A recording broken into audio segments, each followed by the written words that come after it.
घन्टानि गेजेरावनो माहारियारि आफाद मोनब्रै माहारियारि आफादखौ बेफोरबायदि खालामनायनि दायाव रायजो राजाफोरनि सिगाङाव 24 घन्टानि गेजेराव क्लियारिफिकेसन निमाहा बिनांगौ बिसोरो आरो निमाहा बियाबा जों मोनब्रै माहारियारि आफादा बिथांमोननि सायाव माखासे आयेननि राहा लानाय जागोन। बेवहायनो गोबां सुबुंफ्रा गोबां बुजिलायनानै बे गाज्रि माखासे जाथायफोरखौ खालामनाय जादों। गाज्रियानो जा आङो बेनि थाखाय गोथौयै दुखु फोरमायदों जे जोंनि आफाद जिल्लाफोरनि आफादफोरनि सायाव बिथांमोनहा जेबायदि मोनसे गाज्रि आखु दिन्थिदों जों बेखौ सरासनस्रा भाबै लानो हाया। गिबियावनो बड'सा चेनेल आरो बड'लेण्ड बुब्लि चेनेलनिसिम आंनि गोसो गोरबोनि हामलायनायखौ जासिहरबाय।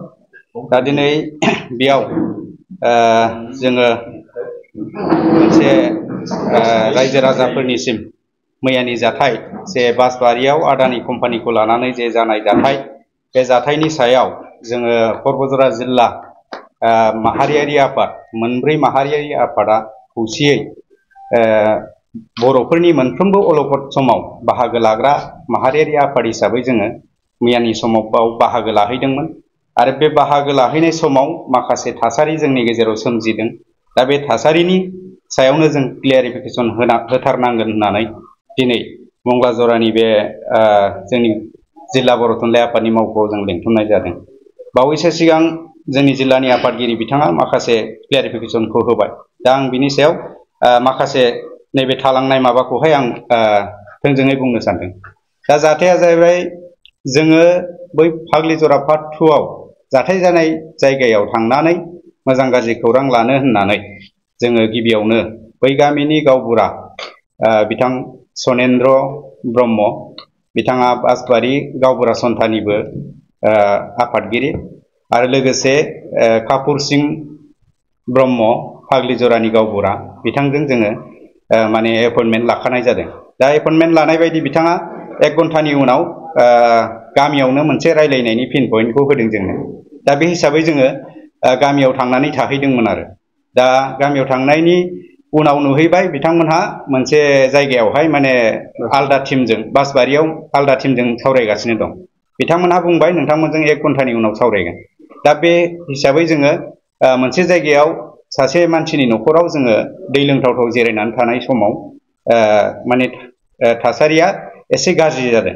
दा बेनिफ्राय जेब्लानाखि जोङो जोंखौ बै गामिनि सेंग्राफ्रा मुथथे 30-40 जनसो थांनानै जोंखौ माने सावरायनाया बेयाव जाया बासबारियावसो जागोन होननानै जोंखौ हांख्रायनानै लाबोयो। मोजां रावजोंनो बिथांमोनहा हांख्रायनानै लाबोदों।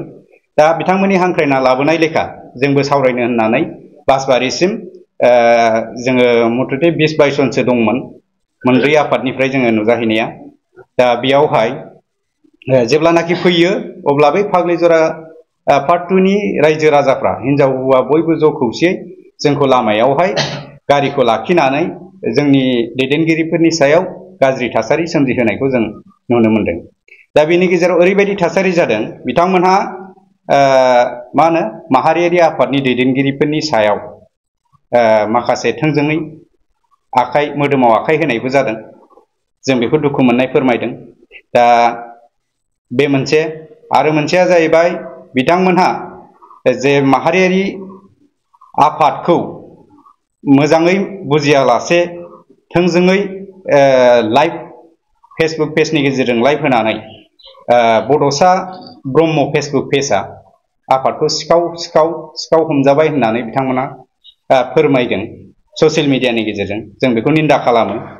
आरो मोनसेया जाहैबाय बिथांमोननि जे बाव सोमावसारनायनि जेनाखि आइजोफोर बिथांमोननि खुगायाव खोनासंजाथावै माखासे रावफोर जाय रावा सोद्रोमथि गैया बे रावखौ बिथांमोनहा बाहायदों। जों बेखौबो निन्दा खालामदों। आरो माखासेया जाहैबाय मा होनगोन माहारियारि आफादनि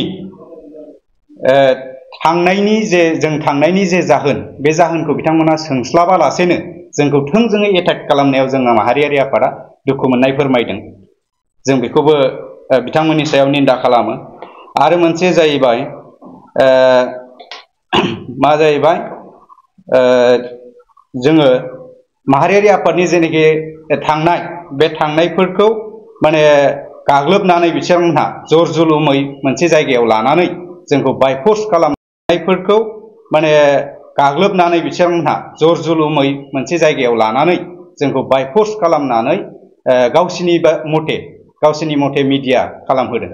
माने गावसोर जे बाथ्राखौ बुङो बे बाथ्राखौसो जों बुंनांगौ, माने गावसिनि आवथायाव लानानै जोंखौ बाथ्रा बुंनो होदों। जों बेफोरबायदि थासारिखौ जों मोजां मोनाखै। माहारियारि आफादनि सायाव बेफोरबायदि खालामनाया बे जोबोद इनाय आरो बियो सारा बर' हारिखौनो लाजि फोनांनाय जादों। आरो बिनि उनाव बिथांमोना ओरैबायदि गाज्रि मोनसे थासारि खालामबावदों। बिथांमोना जोंनि जे दैदेनगिरिफोरनि बाव जेसेबांनाखि जों बाहागो लाहैदों बिथांमोननि गारि साबिजों लोगोसे मबाइल ओमफ्राय हेलमेट बायदिसिनाफोरखौ बिथांमोनहा सिज खालामनानै लादों। दा बेखौबो जों दुखु मोननाय फोरमायदों। बिथांमोनहा साफ्रोमखौबो सिज खालामदों आरो बिथांमोनहा माखासे गारियाव बुदों जोदों, सोरबाया ग्लासाव सौदों आरो बेनि उनाव अन्थाइ खुबैनाय जाथाय बिथांमोनहा बेफोर हाबाफारिखौ मावदों। दा जोङो माहारियारि आफादखौ बेबायदि खालामनायखौ जोङो गोथौयै दुखु मोननाय फोरमायदों आरो बिथांमोननि सायाव जोङो ओरैबायदि बुंगोन, बिथांमोनहा दिनैनो बा 24 घन्टानि गेजेरावनो मोनब्रै माहारियारि आफादखौ बेफोरबायदि खालामनायनि दायाव रायजो राजाफोरनि सिगाङाव 24 घन्टानि गेजेराव क्लियारिफिकेसन निमाहा बिनांगौ बिसोरो। आरो निमाहा बियाबा जों मोनब्रै माहारियारि आफादा बिथांमोननि सायाव माखासे आयेननि राहा लानाय जागोन। आरो आं थोंजोङै स्पेसियेलि नैबे बड'सा ब्रह्म फेसबुक पेजखौ आं खावलायहरनो लुबैदों। बिथां बड'सा ब्रह्म फेसबुक पेजआ स्पेसियेलि बियो जोंनि माहारियारि आफादखौ सिखाव दाखायत होननायनि थाखाय बियो निमाहा बिनांगौ। आरो बिथाङा जोंखौ मबे बिथिङाव मबे नोजोरजों सिखाव नुदों माहारियारि आफादखौ बेखौ क्लियारिफिकेसन होनांगौ। दा बिथाङाबो निमाहा बियाबा जों बिथांनि सायावबो आयेननि राहा लानाय जागोन। आरो मोनसे बाथ्राया बेनो, बिथांमोननि रायजोनि मानसिफ्रा जोंखौ थोंजोङै हा फाननानै जाग्रा, थाखा लानानै फैदों, दालाल, बेबायदि माहारियारि आफादफोरनि सायाव बेबायदि अजद दैखांदों, गाज्रि राव दैखांदों। दा आं खावलायदों बिथांमोनहा जोंखौ बेबायदि होननायनि थाखाय बिथांमोनहाबो निमाहा बिनांगौ। आरो बे फाग्लिजरा गामिनि जायफोरनाखि दैदेनगिरि बिथांमोनहा एपइन्टमेन्ट लासेयावबो, बिथांमोनहानो एपइन्टमेन्ट होसेयावबो जोंनि सायाव माहारियारि आफादनि सायाव बेबायदि एटाक खालामनायखौ बे जायगानि गावबुराफोरा माने निमाहा बिनांगौ 24 घन्टानि गेजेराव। नङाबा जों माहारियारि आफादा आयेननि राहा लानाय जागोन। जों बेखौनो खावलायदों। जोङो सिगाङाव बुंनाय बायदि बिथांमोना सोमावसारदों थिगैनो, किन्तु माहारियारि आफादनि सायाव मोदोमाव आखाइ होनायखौ जोङो निन्दा खालामो। दा माहारि आफादनि जायफोर बाहागो लाहैदोंमोन बेयाव जोंनि ट्राइबेल संघनि मानगोनां आफादगिरि निरन्जन ब्रह्म सार आरो जोंनि क'क्राझार जिल्ला बर' थुनलाइ आफादनि मानगोनां आफादगिरि आरो जोंना मोनब्रै गुदि बर' थुनलाइ आफादनि आफादगिरि नेहाथारि आरो क'क्राझार जिल्ला बर' समाज आफादनि आफादगिरि आरो क'क्राझार जिल्ला बर' हारिमु आफादनि मानगोनां आफादगिरि बिथांमोनजों जयैनो खौसेयै बाहागो लाहैदोंमोन। आरो बिनि गेजेराव जोंनि क'क्राझार जिल्ला बर' हारिमु आफादनि मानगोनां आफादगिरिखौ बिथांमोनहा गाज्रि एटाक खालामदों। बिथांमोनहा बिनि थाखाय निमाहा बिनांगौ। आरो जोंनि जाय बासबारि गुदि बर' थुनलाइ आफादनि गाहाय नेहाथारि बिथां लकिनाथ ब्रह्म बिथांखौबो, बिथाङा बासबारिनिनो सुबुं, अब्लाबो बिथांनि सायाव बिथांमोनहा गाज्रियै एटाक खालामनाय जाथाय, सौदों, बुदों, बायदिसिना रोखोमनि बिथांमोनहा एटाक खालामदों। दा बिनि सायाव बिथांमोनहा थाबैनो 24 घन्टानि गेजेरावनो निमाहा बिनांगौ, जों बेखौ गोख्रोङै दाबि खालामदों। आरो जाहाथे माहारियारि आफादफोरनि सायाव बेफोरबायदि इनाय हाबाखौ बिथांमोना इनाय हाबा मावनायखौ दिनैनिफ्रायनो गारथों आरो माहारियारि आफाद बा बर' समाजजों बिथांमोना गोरोबना थानायखौ जों लुबैयो। दा आं बेखौनो खावलायबाय। जोबथारनायाव जोङो 24 घन्टा बे टाइमखौ जों नेनानै थाबाय आरो 24 घन्टानि गेजेराव जों बिथांमोननिफ्राय निमाहा बिनाय मोनसे रादाब मोनाब्ला जोङो माहारियारि आफाद मोनब्रै आफादा जों थोंजोङै बेखौहाय आयेननि राहा लानाय जागोन। आं बेखौनो फोरमायहरबाय। जोङो दिनैहाय क'क्राझार जिल्ला बर' थुनलाइ आफादाव जोङो नैबे जोंनि जिल्ला आफादनि गाहाय मावख'आव मोनसे गोनां हाबाफारि लानानै मोनसे प्रेस मिट लानो सानदों। बे प्रेस मिटआनो जाहैबाय मैया 14/6/2015 अक्ट'खालि जोंनि परबतजरा जिल्ला सिङाव थानाय परबतजरा जिल्ला बर' थुनलाइ आफाद, परबतजरा ट्राइबेल संघ आफाद, बर' हारिमु आफाद आरो बर' समाज आफादनि जोंनि मावथि बिथांमोनहा जोङो आथिखालाव परबतजरा हालामनि बासबारियाव थार्मेल प्रजेक्ट मोनसे पावार प्लान्ट गायसननायनि नामै जे दुंहाव थासारि सोलिबाय थानाय जादों बा सानबाय थानाय जादों, बेफोरखौ सुलुर लानो थाखाय जोङो मैया परबतजरा जिल्ला बर' थुनलाइजों लोगोसे जोंनि आफादफोरा जयै जे जायगायाव पावार प्लान्ट गायसनगोन बे जायगायाव जेनेबा पाग्लिजरा पार्ट 2 आव जोङो जथायै परबतजरा हालामनि आफादफोरनि जथायै मोनसे दावबायनाय हाबाफारि लादोंमोन। दा बे हाबाफारियाव थांनो थाखाय जोङो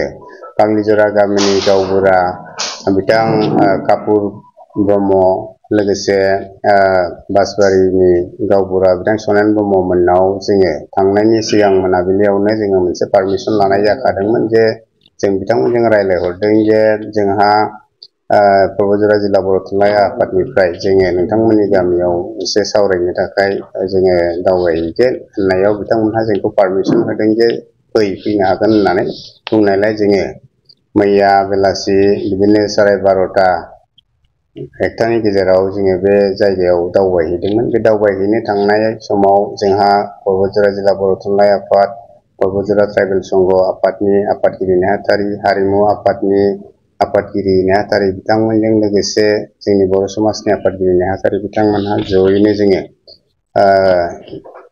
दावबायहैदों। बे दावबायहैनाय समाव जोङो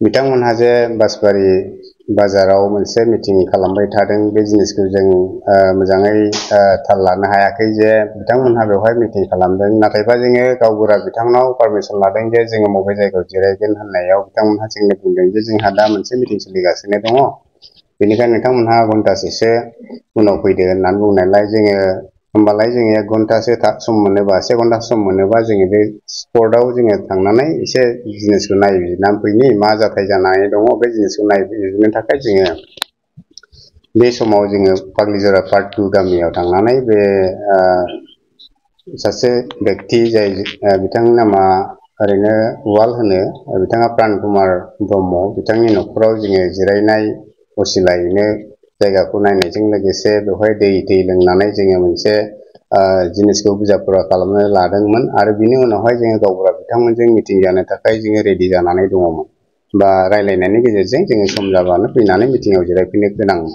नाथाय बे समाव मोनसे जोंनि गेजेराव बिथांमोनहा माबा मोनसे भुल बुजिनानै जोंखौ गाज्रि रोखोमै खोथा बुंनायखौ जों नुनो मोननाय जादों। जों जखन मेल मिटिंआव फैयो बेवहाय जोंनि बे गामिनि सेंग्रा बिथांमोनहा जोंनि सायाव मोनसे भुल धारना खालामदोंमोन जे नोंथांमोनहा जोंखौ जोंनि गामिनि हाखौ सुख'नानै मिडियानि गेजेरजों बेवहाय पावार प्लेन्टखौ जानांगौ बेबायदि मोनसे भुल धारना खालामनानै जोंनि सायाव मोनसे एलिगेसन होदों जे बिथांमोनहा हाखौ सुनो फैनानै सुनो फैदों, बिथांमोनखौ जों बेयाव हाबहोनो नाङा आरो बायदि बायदि खोथाफोर बुंनाय जादोंमोन। दा जों बेखौ मोजाङै बुजायनानै होनायनि गेजेराव बुजिनायनि उनावहाय बिथांमोनहा जोंखौ मिटिं जायगासिम लाबोनाय जादों बा जों फैदों आरो बेवहाय जों मिटिंआव बाहागो लानो थाखाय फैनाय समाव बे लामायाव जे बासबारियाव मिटिं जानाय समाव बेवहाय गोबां मानसिफ्रा दङमोन। दा बिथांमोननि गेजेरावबो मोनसे रं मेसेज मोनदों बिथांमोनहा जे जों जिल्ला आफादनि जे दैदेनगिरि बिथांमोनखौ बेयाव मिटिं जानाय समाव बेवहाय गोबां मानसिफ्रा दङमोन। दा बिथांमोननि गेजेरावबो मोनसे रं मेसेज मोनदों बिथांमोनहा जे जों जिल्ला आफादनि जे दैदेनगिरि बिथांमोनखौ हा सिखाव आरो हा सुखुमानो थांदों बेबायदि खोथा प्रपगन्डा खालामनानै जोंनि थांनाय डेलिगेसन टिमनि सायाव बिथांमोनहा एसे गाज्रि रोखोम बेबहार खालामनाय जादों। दा बे बाथ्रानि थाखाय जोङो दिनैनि बे मिडियानि गेजेरजों दुखु फोरमायनाय जादों। जोंनि गुबै थांखिया बे नङा जे जोङो जोंनि जायगायाव जानाय बे मोनसे दुंहाव थासारिखौ गुबैयै जिनिसा मा जामारदों बिनि सं दाननो थाखाय थांनाय जादों। बेवहाय जोङो खुनु पलिटिकेल खुनु मोनसे डिटेक्टिभ बा बेबायदि खुनु जों थांखि लानानै थाङाखै। जोङो जोंनि ओनसोल आङो गुबैयै बासबारिनि आरो आङो पर्बतजरा जिल्ला डिस्ट्रिक्टनि आफादगिरि हिसाबै आंनि जायगायावनो जानायखाय आङो जोंनि जिल्लानि गासै आफादफोरखौ लेंहरनानै बे जिनिसखौ सावरायनो थाखाय थि खालामनानै लिंनानै लांनाय जादों। बियो नियम बायदियै जोङो गावबुराजों रायलायनानै गावबुरानि पारमिसन मोनथिनानै जों जिनिसखौ आवगायलांनाय जादोंमोन। दा बेवहायनो गोबां सुबुंफ्रा गोबां बुजिलायनानै बे गाज्रि माखासे जाथायफोरखौ खालामनाय जादों। दा जियानो जा आङो बेनि थाखाय गोथौयै दुखु फोरमायदों जे जोंनि जिल्लाफोरनि आफादफोरनि सायाव बिथांमोनहा जेबायदि मोनसे गाज्रि आखु दिन्थिदों जों बेखौ सरासनस्रा भाबै लानो हाया। मानोना जोंनि सायाव आखाइ दैखांनाय माने बे समस्त जोंनि बर' जाथि रायजो राजानि आफादफोरनि सायाव आखाइ दैखांनाय जायो। दा जियानो जा आङो बाथ्राफोरखौ गुदुयै लांनो सानाखै जे जोंनि आफादनि बे नायबिजिरनो थांनाय सोद्रोमाफोरनि सायाव जे मोनसे गाज्रि थासारि सोमजिदों बिनि सायाव जाहाथे रायजो राजाफ्रा मोजाङै बिजिरनानै नायो आं बेखौ खावलायगोन आरो जोङो दान्दिसे उनावनो बे माखासे जाथायफोरखौ बुंथिनानै होगोन। दा बे बेलायाव आङो गुबैयैनो जोंनि बे सोमावसारारि बिथांमोनखौ जोङो जिल्ला आफादनिफ्राय बिथांमोननि जे खस्थ' खालामनानै बिथांमोनहा बेवहाय जे आन्दलन खालामबाय थादों बेखौ जों जथेस्थ' सनमान होयो। जों आफाद हिसाबै बिथांमोननि सम सम हांख्रायबाय थानाय समाव जोङो थांनो नाजादोंमोनबाबो माखासे गोनां जाहोनफोरनि थाखाय जोङो बिथांमोननि बे हाबाफारियाव थोंजोङै बाहागो लानो हायाखैबाबो जोङो खबर लाबाय थानाय जादोंमोन आरो बिनि गेजेरावनो खनफा खननै जों बाहागोबो लाहैनाय जादोंमोन। दा गुबै बाथ्राया जाहैबाय बेयाव माखासे भुल बुजाबुजि जानायाव मैयानि बे जे जिनिसा माने गनायथावै मोनसे जाथाय जादों बिनि थाखाय जों दुखु फोरमायदों। दा दिनैहाय जोङो जोंनि पर्बतजरा जिल्ला सिङाव थानाय मोनफ्रोमबो आफाद जेरै ट्राइबेल संघ, हारिमु आफाद, बर' समाज बिथांमोननिसिम सायाव बे गाग्लोबनाय हाबाफोरखौ जों गोथौयै दुखु फोरमायदों आरो निन्दा खालामदों। बेबायदि हाबाया जाहाथे इयुनाव जाबावा आं बेखौ खावलायबाय। दिनैहाय जोङो दा बिनि उनाव जोंनि सोमावसारारि बिथांमोनखौ जे टार्मिनेल प्रजेक्ट बानायनायाव जे गुदि सारनाय मोनसे हाबाफारि लाबाय थादों बिथांमोनहा जाहाथे धैर्य सहकारै गावसोरनि मावथि बिथांमोनखौ जाहाथे एसे कन्ट्रलाव लानानै हाबाफारिखौ दैदेनलाङो आं बेखौ खावलायदों। जेरैहाय दाखालि थांनाय समाव गावनि मोदोमाव पेट्रल लुनानै लानाय हाबाफारिखौ बिथांमोनहा दिन्थिदों। दा बे जिनिसा जोंनि थाखाय खोब गिथावना। मानोना थांनाय समाव गरसुगाव जखन अखिल गगৈनि दैदेननायाव सासे मानसिया पेट्रल लुनानै सावनानै लानानै जिउ खहा जादों। जोंनि बे जायगायाव जानाय बे जाथायाबो बिनि मोनफ्रोमबो खम नङा फ्राय बे रोखोमैनो। गथिखे सोमावसारारि बिथांमोनहा मोनसे माबायाव बेन्दोंआव थानानै सोमावसारनायखौ दैदेनलाङोबा जों बेखौ मोजां मोनगोन। आरो जोंनि गेजेराव जोंनो माखासे मिडिया बा बे बाइट होनायफोरा जाहाथे एसे धैर्यजों थायो माने गाज्रि खोनासंथावै बाथ्राफोरखौ जाहाथे मख'वा आं बेबायदि बाथ्राखौ खावलायबाय। आरो गासैबो सोमावसारारि बिथांमोनजों लोगोसे जोंनि ओनसोलनि साफ्रोमबो रायजो राजाफ्रा जाहाथे बे बाथ्राखौ गोथौयै सानो आं बेखौ दिनै खावलायबाय आरो मैयानि बे जाथायखौ गोथौयै दुखु फोरमायबाय। आं बेखिनिखौनो बुंबाय। गोजोन्थों।